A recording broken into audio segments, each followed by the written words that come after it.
Hello दोस्तों। आज मैं आपके लिए जिंदा मुर्दा बेताल की कहानी लेकर आया हूँ। तो दोस्तों, कहानी शुरू करने से पहले हमारे चैनल को सब्सक्राइब जरूर करें और जल्दी जल्दी 1K सब्सक्राइबर करवा दो प्लीज़। तो चलिए दोस्तों, कहानी शुरू करते हैं। अमावस्या की रात थी। चारों तरफ घोर अंधेरा था। जमीन पर कहीं भी बिल्कुल रोशनी नहीं थी। हालांकि एक लाइंटन टिमटिम करते हुए रोशनी फैलाने की कोशिश कर रही थी, लेकिन इस गहरे अंधकार के सामने वो भी कुछ नहीं थी। जमील मांझी और उस पर लड़का नाव लेकर आगे बढ़ रहा था। नाव के एक तरफ जलता लाइंटन ही इस अंधेरे में रोशनी का एकमात्र स्रोत था। स्वर्णरेखा नदी के किनारे महोबा नाम का एक छोटा सा गांव था। इस गांव में बहुत ज़्यादा कम लोग थे, लेकिन एक पूर्ण गांव के लिए जो कुछ भी चाहिए था वो सब कुछ यहाँ पर था। प्रकृति मानो विशाल खाद्य भंडार के साथ यहाँ विराजमान थी। रामनाथ उस गांव के सबसे धनवान व्यक्ति थे। वो इस गांव के कर्ता धर्ता और जमींदार थे। उनका बहुत बड़ा मछली का व्यापार था। शहर में बड़े बड़े मछली व्यापारियों के साथ उनका लेन देन चलता था। दोस्तों, गांव के बहुत से लोग उनके इस कारोबार में काम करते थे, इसीलिए एक तरह से वो यहाँ गांव वालों के लिए वो अन्नदाता थे। स्वभाव और चरित्र से भी वो बहुत अच्छे आदमी थे। जमील मांझी की तरह और भी बहुत सारे मांझी उनके लिए काम करते थे। इनका काम था गांव से नदी के द्वारा शहर में मछली ले जाना। रामनाथ अपने गांव वालों के लिए प्रजा वत्सल थे। गरीब लोगों के प्रति उनका अत्यधिक स्नेह था। सभी की सहायता के लिए वो हमेशा चले जाते थे और समस्या समाधान करने की कोशिश करते थे। लेकिन कुछ समय से वो किसी कारण से हमेशा बीमार रहते थे। शायद इसीलिए उनके चरित्र में भी कुछ बदलाव देखा गया था। अब वो लोगों के साथ ज़्यादा मिलते जुलते नहीं थे। ज़्यादातर अकेला रहना ही पसंद करते थे। अपने कारोबार पर भी उनका अब ज़्यादा ध्यान नहीं रहता था। इतने अच्छे आदमी के अंदर अचानक से ऐसा परिवर्तन क्यों आया, यही प्रश्न सभी गांव वालों के अंदर था। रामनाथ ठाकुर का लड़का दिनेश, जो शहर में रहकर पढ़ाई करता था, पर पिछले साल ही वो अपनी पढ़ाई को ख़त्म करके गांव वापस लौट आया था। लेकिन दिनेश अपने पिता की तरह नहीं था। स्वभाव और चरित्र से वो अपने पिता से पूरी तरह से उल्टा था। शराब और लड़की के लिए वो पागल था। इसी बीच उसने गांव में अपने जैसे कई और मनचले लड़कों का जुगाड़ भी कर लिया था। जब उसके पिता के बीमारी के चलते कारोबार की पूरी जिम्मेदारी उसके पास आई, तो उसे मानो पूरा साम्राज्य मिल गया। एक एक करके उसने सभी गलत काम करने शुरू कर दिए। पैसे का नशा उसके सिर पर चढ़कर बोलने लगा था।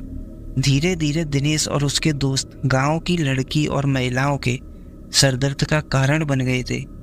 एक रात गहरा अंधेरा और छप छप की आवाज़ करते हुए धीरे धीरे जमील मांझी नाव से आगे बढ़ रहा था। मांझी नाव के एक तरफ बैठा था और ठीक उसके दूसरी तरफ उसका लड़का बैठकर पतवार चला रहा था। रात जागने वाले पंछी आवाज़ करते हुए इधर उधर उड़ रहे थे। अंधेरे में इन पेड़ों को देखकर ऐसा लग रहा था कि दानवों का समूह खड़ा हुआ है। नदी के बाएं तरफ घना जंगल था। वहाँ से कुछ अजीब आवाज़ें आ रही थी। जमील का बेटा बोला, पापा, मुझे डर लग रहा है। आपको ये काम अपने ऊपर नहीं लेना चाहिए था।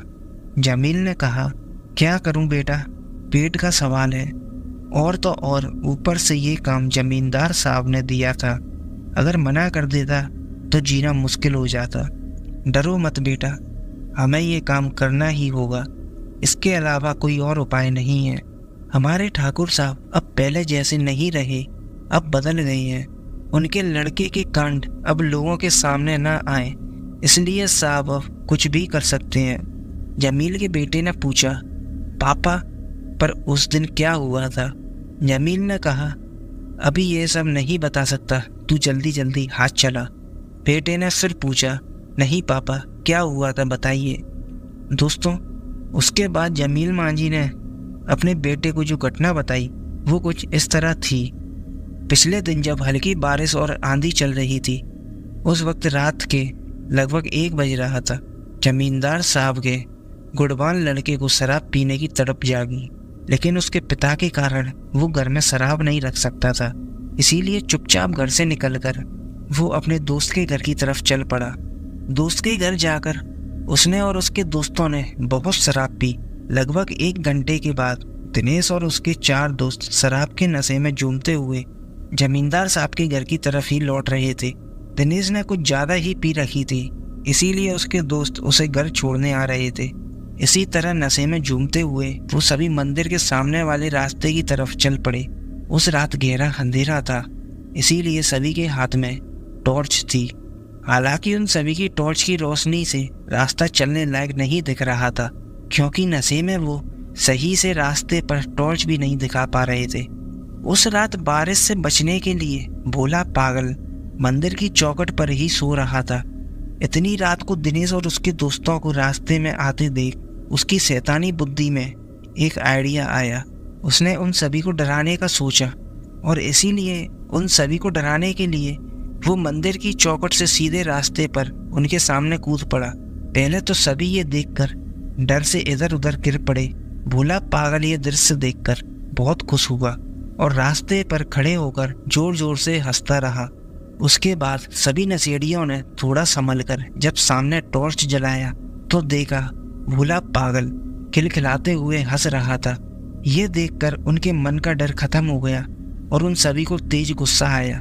वो सभी उस पागल को पकड़कर मारने लगे, लेकिन भोला पागल की हंसी नहीं रुक रही थी। फिर दिनेश मारते हुए उस पागल के सीने पर बैठ गया और उसके गले को जोर से दबा दिया। बाकी सभी ने पागल के झटपटाते हाथ पैरों को पकड़ लिया। कुछ ही समय में भोला पागल की हंसने की आवाज़ बंद हो गई। धीरे धीरे उसका झटपटाता शरीर शांत हो गया। नशे में दिनेश और उसके दोस्तों ने भोला पागल की हत्या कर डाली।